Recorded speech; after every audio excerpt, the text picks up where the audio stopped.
All right, good afternoon. I'm Kayla Castillo, and I am in my classroom here at Wasco High School. And I am going to be presenting my master's thesis proposal. It is the effects of adding modern reading selections to a high school classroom. I am a student currently at Point Loma Nazarene University. This is my the end of my couple of years here. And I'm an English teacher at Wasco High School. I'm going on 2.5 years doing that. Okay, the significance of the study. The increased diversity in our modern classrooms has led to a crisis of sorts about what kind of literature we need to use as required reading. I apologize for that. Centino Cortez, Beatrice Cortez to the attendance office. Centino Cortez and Beatrice Cortez to the attendance office. Sorry, that's what happens when I do this on my prep period. Okay, so the question becomes, should we maintain the traditionally accepted, also traditionally white male-dominated canon works that we are used to using in the classroom? Or should we throw all of that away and start a diverse new text set that better represents our students and their diversity? Is it possible that there's a way of meeting these, of merging these two and finding a middle ground? Is one of the things that we're going to look at. And what kind of reading material will really connect to our students? So the research questions. What is the effect of the introduction of modernized literature on student performance in a high school English class? What is the effect of maintaining the literary canon in a diverse modern classroom? And what is the effect of eliminating the literary canon and replacing it with modern works in a diverse classroom? So that first question is very much the umbrella question. It's the overarching question. The other two fall underneath it. They are really the two opposing sides of that question, the two arguments that you usually find. The mini literature review.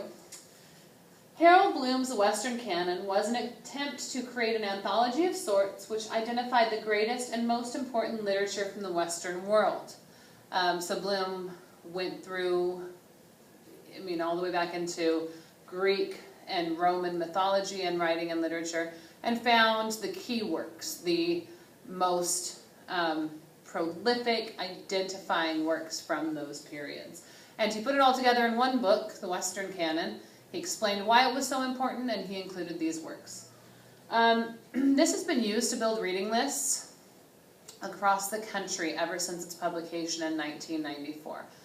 Almost every, if not every, required reading that you will find in high school classes comes from Howard Bloom's Western Canon. Studies have been done on the inclusion of modern works into the curriculum as a way of supporting canonized works. So this is that middle ground argument. It's not about eliminating the canon and completely implementing something new. It's about finding ways to maintain the importance of the canon because we see the cultural and historical significance in it, and implementing new works, or using new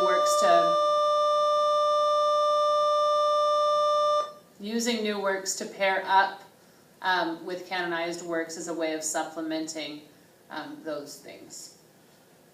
So one study performed by Mark Childs, entitled An Uncommon Read, Exemplar Essays for High School English, takes a look at ways in which teachers can use updated and modern writing assignments to support and connect to canonized works that are already in use.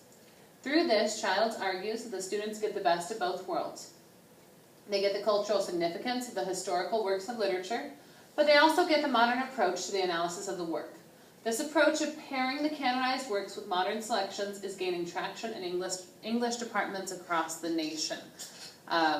For example, recently I did a unit about Shakespeare, and we looked at the lyrical content of modern rap artists.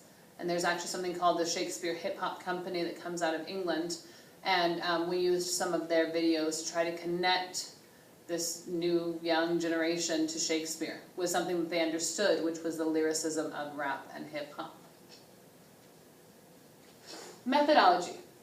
So our school is a rural school right outside of Bakersfield. We're about 2 hours from LA, 5 hours from San Francisco, and about an hour and a half from Fresno. We're 92% Hispanic. Most of our students are bilingual. 17 to 19% are considered English learners. That's actually lower than the state average of 20 to 22%. And although almost all of our students speak Spanish fluently, they have also been raised in households where they have spoken English fluently from a young age. So what we find is that as our town has changed, we've lost most of our migrant population because of a change in the industry in Wasco. So we have fewer students who are Spanish speaking only, and the large majority are truly bilingual students. Diversity has resulted in trouble connecting students to reading materials that have been historically used. The Hunger Games was added to our freshman curriculum this year.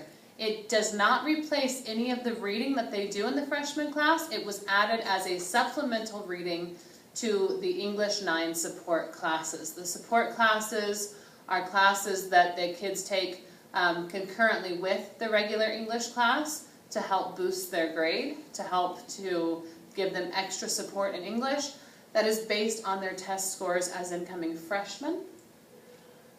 So I'm going to be accessing our quarterly benchmark data. Every quarter we have data that we look at, we compile, we do testing. All the teachers from grade levels give the same test, so all English 9 gives the same test, all English 10 gives the same test. So I'm going to be pulling the scores from those support students, comparing them to the students who are in non-support classes, seeing if there's an improvement, and then also comparing the classes to the previous years to see if there's any kind of improvement over the previous years, or with the implementation of the Hunger Games as a supporting text. There's no issue with ethical considerations. It's all anonymous. I do have our data analysis supervisor who will be watching over what I'm doing, helping me, guiding me through the data analysis process, just to make sure that I don't inadvertently create any conflicts or give away too much information. The study is limited because A, it's only at my school site, and B, I only have 1 year where they've implemented the Hunger Games. Ideally, I would be able to use 5 years of data, a couple years with the Hunger Games and a couple years without it. I don't have that accessible to me now, but I can always come back and revisit that in the future. And for my data analysis, what kind of graphs I could imagine myself using. I think line graphs is something I could see working, especially when I'm looking at just the years, right, by year, to see if there's any increase in this year where they've been had it introduced. Also, I could imagine when looking at the standards, because we can break down our data by standards, I could imagine a bar graph possibly helping with that, so I can look by standard and by year to see what kind of movement, if there was anything statistically significant in that change. Okay, that's it for me. Thank you very much.